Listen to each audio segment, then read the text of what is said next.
It's time for East Coast Hustle with your host, Reba Magulik. Brought to you by GovTech, your government technology insurance company. Check them out at govtechinsurance.com.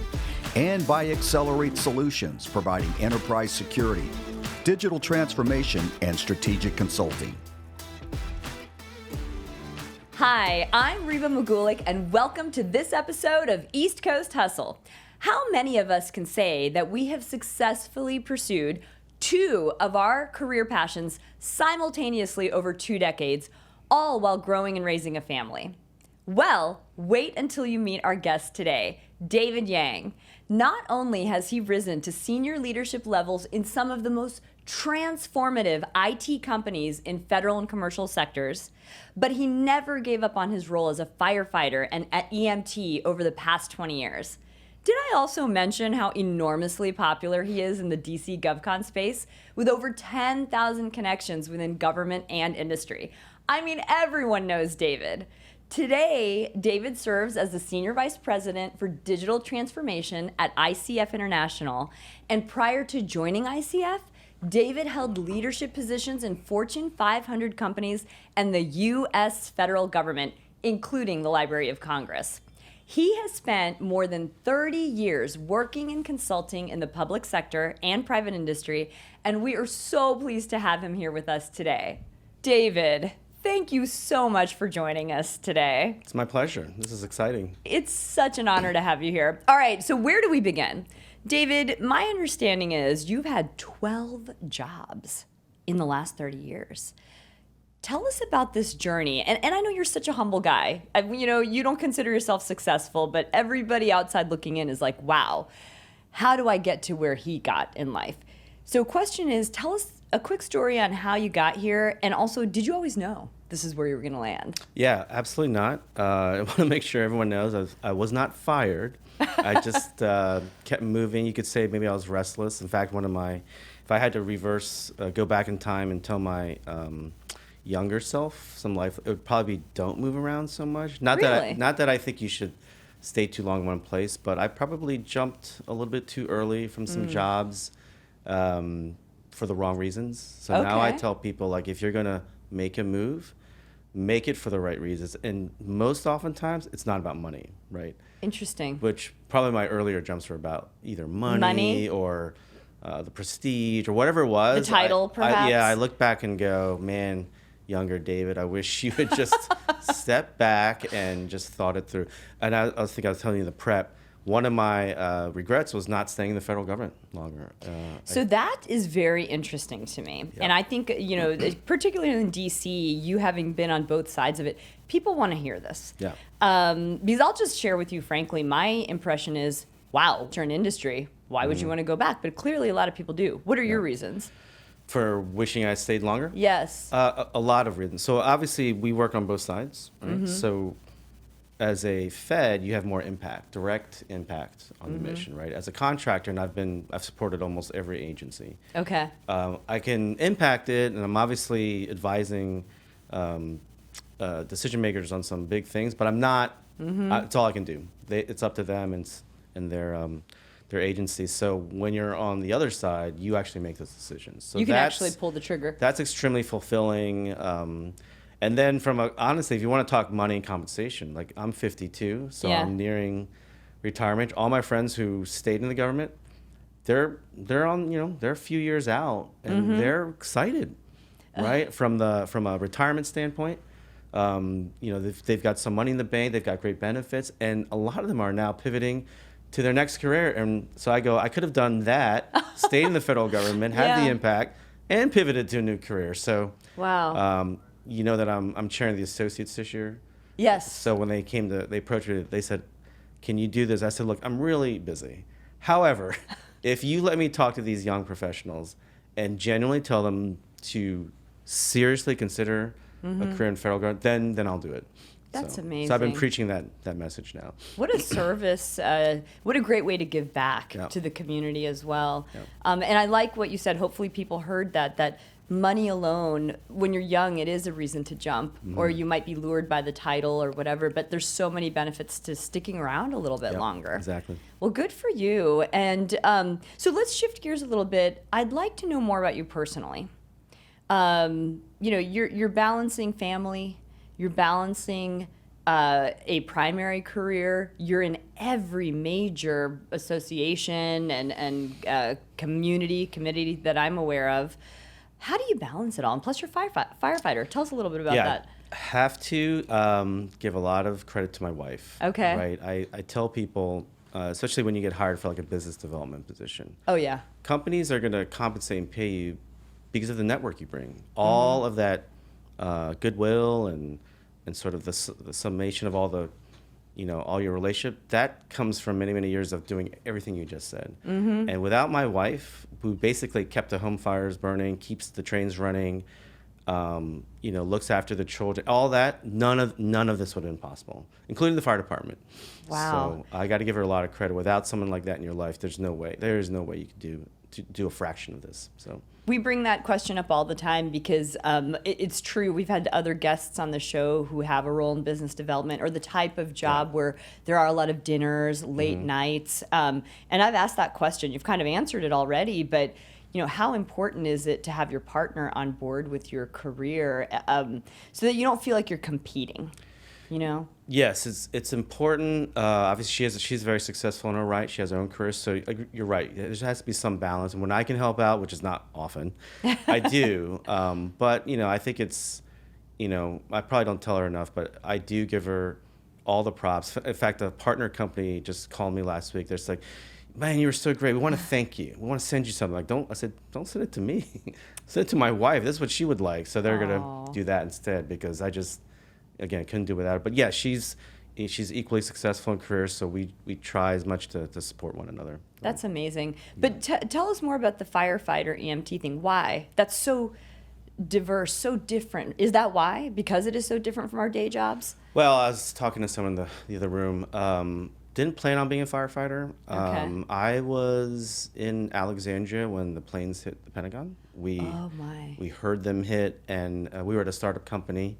And we rushed out to the docks down there on Union Street, and we saw the smoke coming out, and we were just mesmerized. I was 31 at the time, and the smoke was drifting over my head, and I can tell you, in that exact moment, I had 2 young children. I said, never in my life would I have thought I would be sitting here being attacked on American soil. Like, I'm living through this, and I was incensed. And my very first reaction was, I'm joining the military. And I had friends who were in the military time, and they were just like, "You're too old." I was 31. I think that's changed now, but they're like, "You're too old." They said, "Why don't you look at something local, like your fire department?"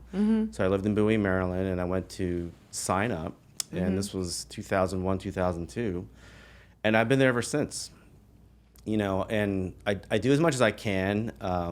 That's like another full-time job, and so much credit goes to the other volunteers and full-time firefighters and EMTs because it's such a demanding job, and you see a lot of things too. So there's all those mental health concerns, but it is, to your point, it is asymmetric. Like I tell people at work, like. Nothing really freaks me out because I've seen some freaked out things, and nothing. It probably gives you perspective. I said there's really no situation. If fire and EMT, we have to respond in minutes, right? And then we get on scenes which we don't know what's going to happen. You have to make decisions in seconds, life and death. So, when someone says I missed the deadline and like the world's gonna, I'm like, no, the world's not gonna end. Yeah, because it's not, keep it together. I've seen some world-ending stuff, but it's not going to be a proposal or a. How fascinating. So it's almost like this side hustle, if you will, of yours. Does it somehow feed and improve the main hustle? Oh yeah. I think there's a lot of parallels with both, especially, again, trying to make the right decisions with not a lot of information, right?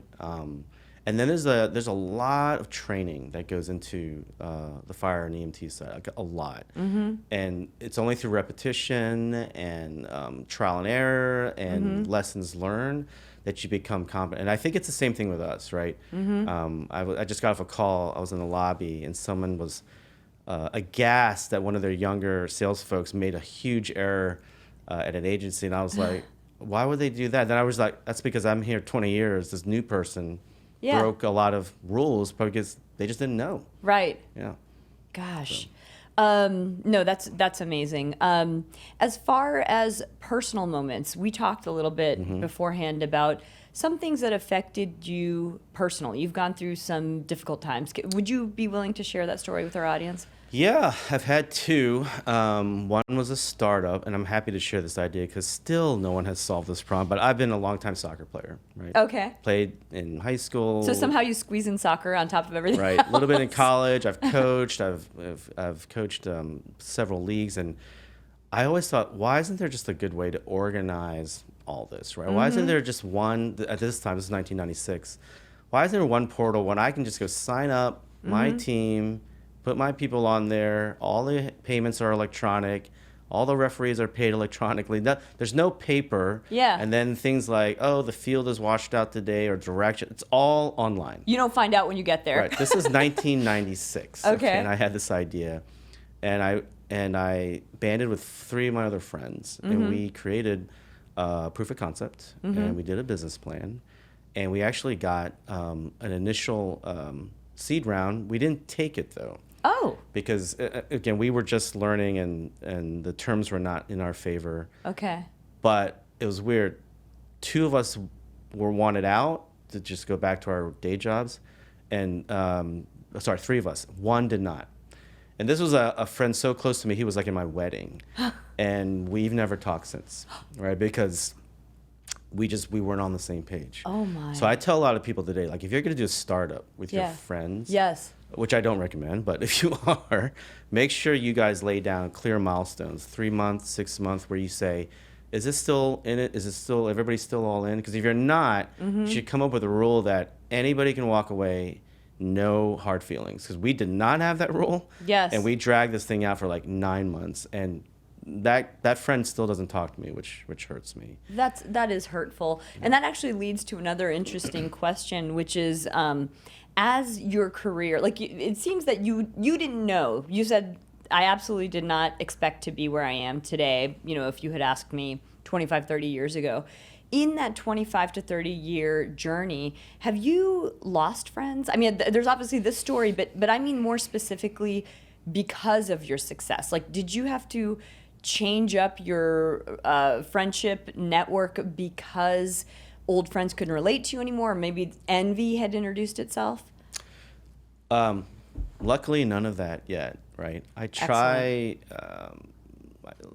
besides the friend I mentioned, and I did learn from that. I basically learned to be much more upfront. And so if you talk to people I work with or business partners or my clients, I tell them I'm brutally honest, right? I will tell you straight up, your baby's ugly, right? I am not gonna. I'm gonna if we're not the right company for a job, I'm just gonna tell you, right? I'm not gonna try to sugarcoat things. So I think people may think it's a little brusque, but over time maybe they appreciate that. Have I made some enemies? Oh yeah, I'm sure there's a lot of companies that want my head on a stick. Oh, I doubt that. I think your honesty is so needed. I personally really appreciate that about you. Well, it's a competitive, we're in a competitive business, so I've ruined a lot of people's bonuses, but, So. On a personal level, I know that at home you had some issues, health-related issues in your family. Is that something that you're willing to talk about in terms of difficult times that you faced and how you got yourself through it, and advice for other people who are going through similar things? Yeah, I did not have the greatest childhood.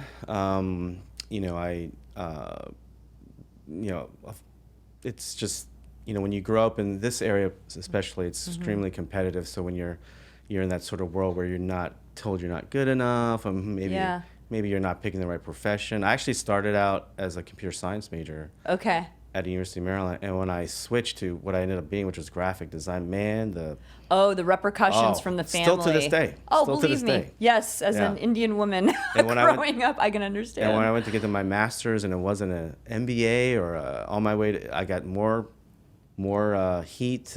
But it's easy to fall in the trap that you're no good, or you're not meeting expectations. But now I have 3 kids, and I basically tell them I will never be that parent. Right? Yes. As long as you are fulfilled in what you do, Right. Don't worry about all that, that stuff about again, it's always something like making money. Like people, I always think if that's the primary role of being a doctor or a lawyer or these things that they want to be, then you're really chasing the wrong things. I so agree. Yeah. And on this show, with all of our guests, we always talk about the hustle and that, people who are born with the hustle are, they have a certain fabric in their DNA.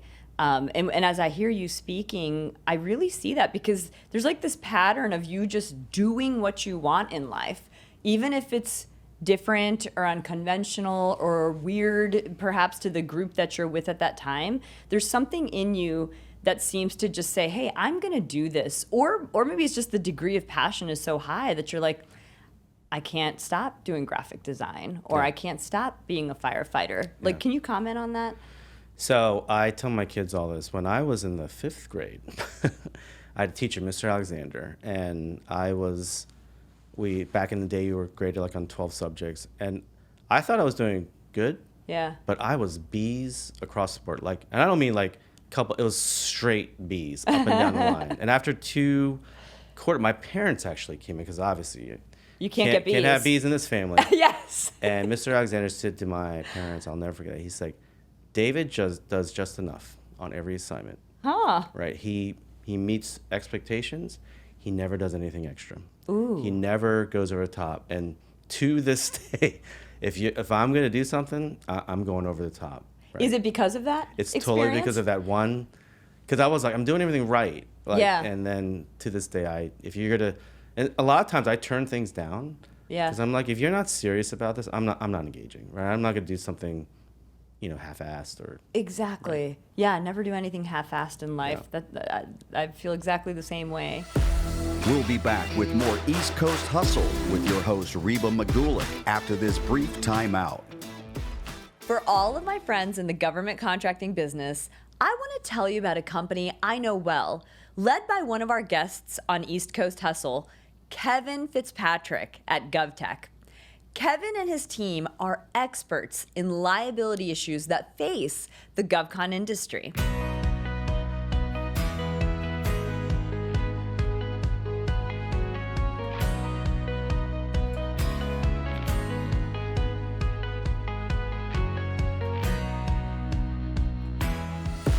Now, back to East Coast Hustle with your host, Reba Magulick, and today's special guest, David Yang.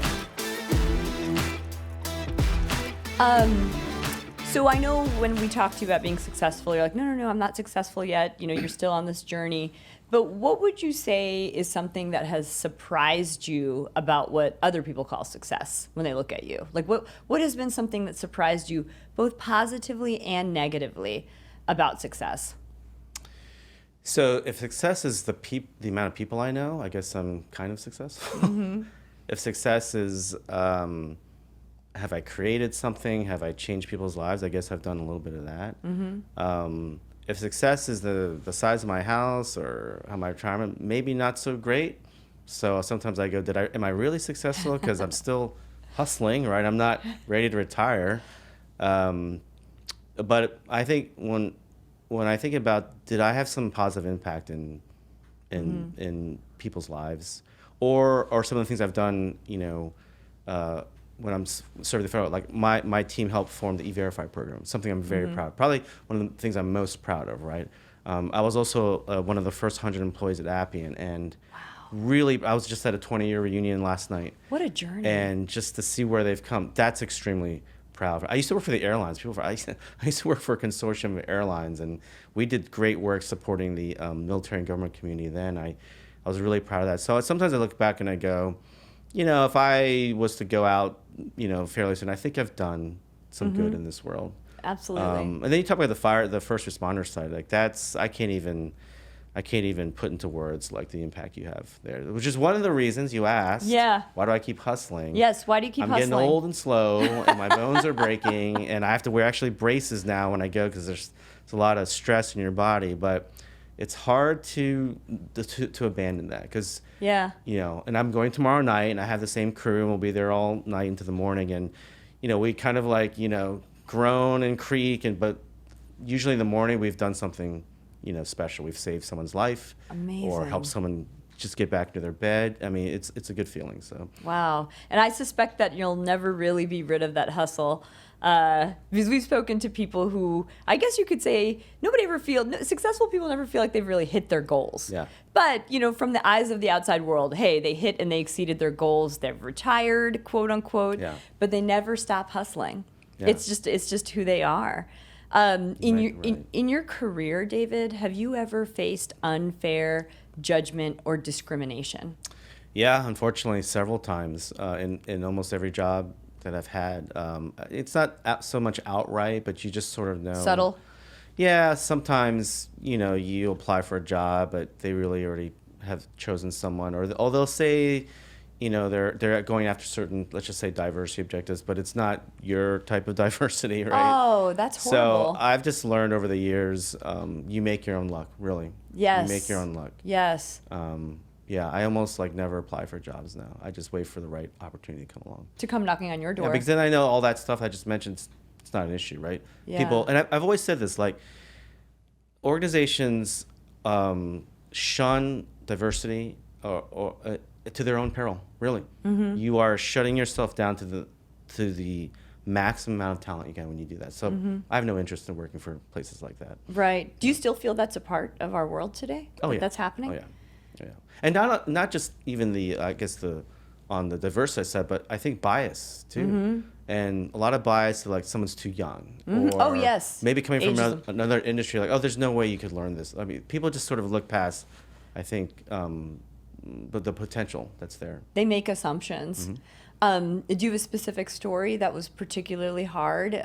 Just for anybody who's going through that very same thing right now, where they're being unfairly judged based on the basis of anything, age, race, gender. Yeah, I mean, I tell people this. Unfortunately, most of the times that happened was when I was a Fed. Oh, right? wow. You'd think that wouldn't be the case. But I would no. not think, yeah. But it was. And I think this was a long time ago. I think it's much better now. But yeah, but even back then there were, they would say that I didn't fit a certain type, or they had their eye on something. I was just resume fodder, or I totally avoid those situations now. So you never confronted anybody? No, and I am happy to say that the people they actually went after did not work out. So I said, well, again, you were you were focused on hiring this particular person for whatever reason. And again, here are all these other talented and diverse candidates you just didn't think fit your mold. So again, to your peril, I guess. Yes. To your peril. Exactly. It's kind of like the graceful high road, so to speak, that let the results play out. Yeah. But also, don't you feel like sometimes you have to work harder, or you have to make yourself even more indispensable to the organization? When in those situations? Yeah. In the beginning, for sure. And obviously, I don't have as tough as some other. For example, women have it way, way tougher, right? So I don't want to discount that. But yeah, but I tell people at the end of the day, I mentor a lot of young people just starting out. I said, look, before you establish your brand, right? All you have is your word and your reputation, right? One of my nephews at Deloitte, and when he called me when he got his job, I said, look, I know how that company works. I said, when they tell you to do something, do it right away, right? Or in my 5th grade example, go over the top. Yeah. For everything they ask you to do, training, certification, just be the person that responds first. Yes. And just does it over the top. And now he's rocketing up. You're going to meet him tonight. Oh, he's yeah. rocketing up the ranks. Yeah. But to people like you and me, that's like, why wouldn't you do that? Right. It's why so would obvious. you not do something you said you would do? Exactly. But I hate to say, more and more often I run to folks who are like, but you said you'd do that and then you didn't. Yes. But you were okay with not doing that. It's like, what am I missing here? So it's really strange. I mean, I don't want to say that the bar has gotten lower, but I say that to my team all the time too at the 8 group. I'm like, you've got to be responsive. You've got to be that's sometimes all it takes to shine and be head and shoulders above everyone else. So David, you mentioned that it's worse for women. Can you elaborate on that? Because I know, being a mom, having kids, I mean, here you're doing something so beautiful, bringing a Right. human being onto the planet, and you're everything to that person. They're cook, they're psychiatrist, everything to that child. But is that kind of what you mean when you're saying that sometimes it's harder for women because maybe they're not as quickly embraced, or Yeah. people aren't as understanding of Yeah. all that they're dealing with after becoming a mom? Yeah, so I think you probably know better than most. I think women are unfairly penalized for having children, right? Especially in these high-paced environments where people are looking quarters out for performance, and you go, wait, you've been out of the workforce for a little bit. Are you used to this pace, or leaving the workforce to have a Right. child? And then sort of the term being out of it, or Yeah. not in the game anymore. So Right. that's really, I don't think it's fair. Luckily, I work at a company now, and a lot of the companies we partner with have changed a lot of that. So thank God for that. But yeah, I think that's unfair. Yeah, and I mean, just, I'll put in my 2 cents here on this topic. Like those of us with the hustle, right? I absolutely did my best work while I was pregnant and leading up to that deadline, because you've got a deadline. Yeah. You've got a hard deadline. So just proactively planning everything. And Yeah. the interesting thing is, the 2 months that I was out on maternity leave, I was like, man, I lined everything up for you guys to look at. And I Yeah. don't know that anybody ever looked at it. Things just Yeah. kind of coasted, and I was able to come right back in and take over where I left off. It's almost like people were waiting, Right. Yeah. So yeah, I definitely, it's case in point that you can multitask, you can prioritize, you can juggle. If anything, it's an asset. And I hope more employers start to see it that way. Me too. We'll be back with more East Coast Hustle with your host, Reba Magulik, after this brief timeout. On this show, I never promote executive leaders and companies that I don't know well. My friends and colleagues at Accelerate Solutions are truly gifted experts across the company's 3 service areas: enterprise security, digital transformation, and strategic consulting. Accelerate optimizes efficiency and effectiveness and enhances the security of America's physical and cyber infrastructure, as well as personnel. Agencies as large, complex, and important as the FBI depend on Accelerate. To learn more, visit acceleratesolutions.com. That's XCELERATE solutions.com. Now, back to East Coast Hustle with your host, Reba Magulik, and today's special guest, David Yang.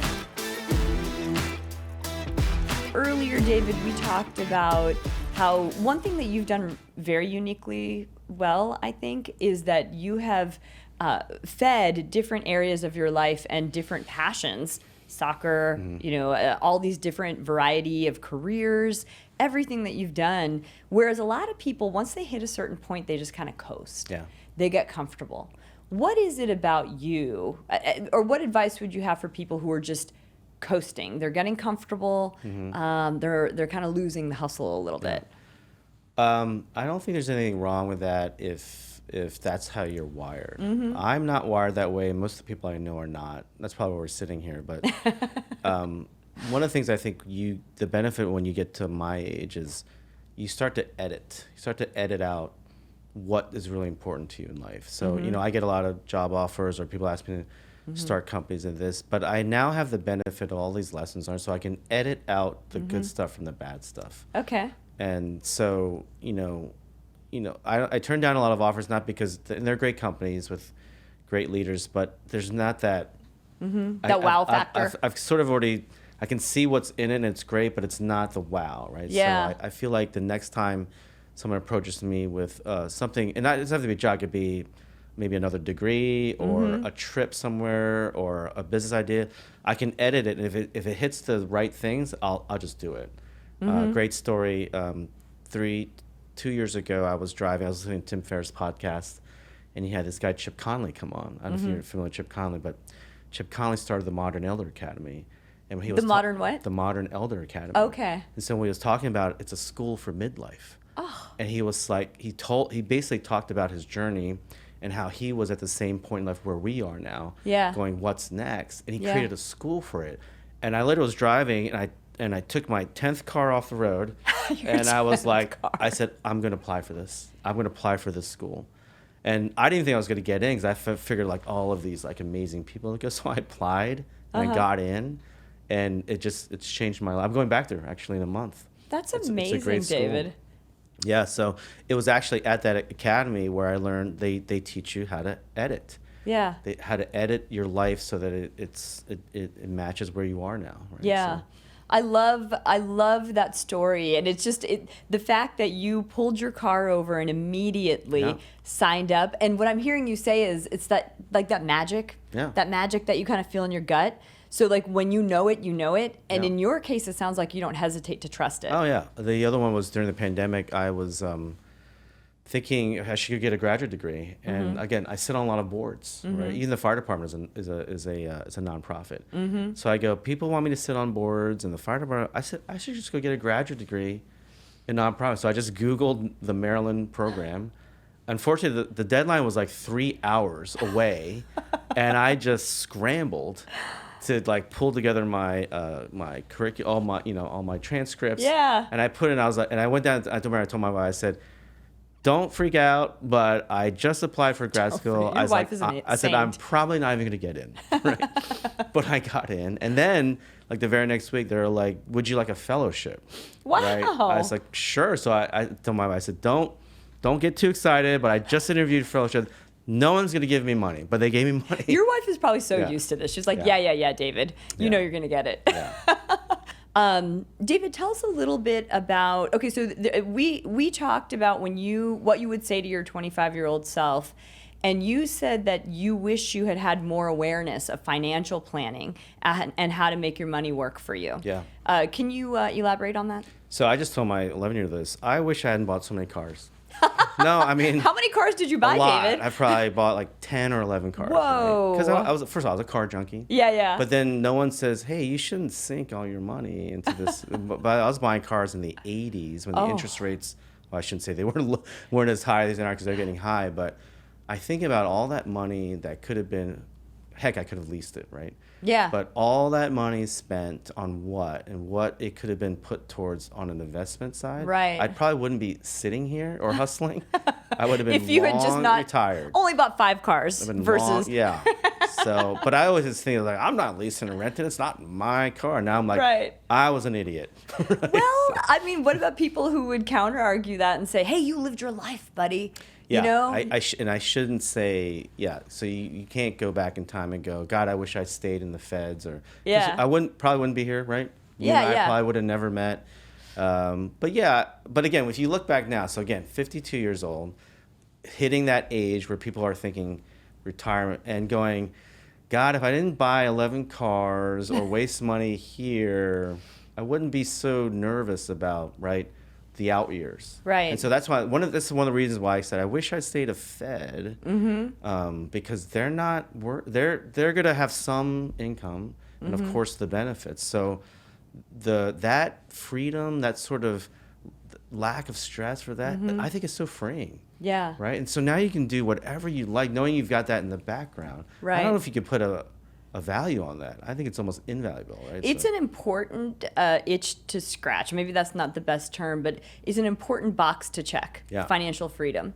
Because then all the different ways that you're giving back, it's not necessarily a greedy thing. It's just a smart thing. Yep. You know, to get to a point where you're like, okay, now I can invest my energies, not just on my hobbies, but like you're doing. Giving back, mentoring, paying it forward, and taking away that fear factor. Because I think whenever we're in a place where we're operating from fear, whether it's financial insecurity or otherwise, we're just not our best. Yeah. We're not doing what we were meant to do on this planet when we're operating from a place of fear. Yeah. So, David, there may be some younger folks listening to our podcast today who had to complete their college education just on the heels or emerging from the pandemic. And the world is different, right? Very different. It's so different. Maybe they're nervous about entering the workforce. Maybe there are different challenges for them than us just hopping off a campus and jumping into our first internship or job or whatever. Do you have any advice for them on how to recalibrate for current circumstances? Yeah, very timely. My daughter's 21 and she's heading into her senior year at Maryland, but she entered right during the pandemic. Basically got applied for and was accepted to a live-in scholars program. So all of that was out the window. Had to deal with the campus shutdowns and the transition to Zoom. And now things are kind of slowly coming back. And a lot of them feel, first of all, I feel bad for them because a lot of them feel like they just missed out. All the great times you and I had, all the relationships we made, all that sort of camaraderie, they pretty much missed out on all of that. That is so sad. And they had to transition to a world where I guess being remote or virtual or succeeding in that world is now more. Now, on one thing, it prepared them for the Zoom world, so they're really, really good at all that stuff now. True. But as they're coming back online, and we're hiring some college grads now, some of them made the right choice to obviously finish out, but begin either the internship right at the senior level to take advantage of their parents' networks, or just diving into some of them want to join the federal government. I'm like, well, it's just as hard to join the feds as is a company. Don't think it's like you apply on USA and Jobs. You just get the job. I said you have to network. Yeah. You have to get your name out there. Don't be shy to ask your parents or your parents' friends, because really that's what it comes down to. You've got to sort of distinguish yourself. So, yes. Yeah. No, I think that's really good practical real world advice. Yeah. So, final question for you. You are tonight's event, various organizations that you have helped prop up. Is there anything that you would like to share with our audience about what you are promoting, whether it's within your company or on some of these volunteer projects that you'd like to share? Yeah, a couple things. I just joined the board. It's called Tech Equity, and it's helping to... Tech Equity. Yeah, it's helping to reskill people from diverse communities into technology fields. Beautiful. So I just joined that, and hoping to get more involved there to spread that message. I think it's important. I support various charities related to first responders in the military because, I just think their sacrifices, right, both from the family and their personal side, are so enormous. So I have a friend who just started a first responder scholarship fund for Northern Virginia that he's giving back. So if friends and family know folks in Northern Virginia who are in that community, they can get scholarships for college. So that's a great thing. I can share the Please do. link with you later. We'll share that. Yeah. And then even tonight's event, all of our events, we have a charity concert coming up called GovJam, where we choose 5 or 6 charities and all the proceeds. So that's coming up in September. You're going to hear more about that. But again, choose 5 to 6 charities that benefit this community. So that's coming up. So spread the word on that. Excellent. David, thanks for opening up and sharing your story with us. This is going to help a lot of folks. Thank you. Thank you for having me. Such a pleasure to have you today. Awesome.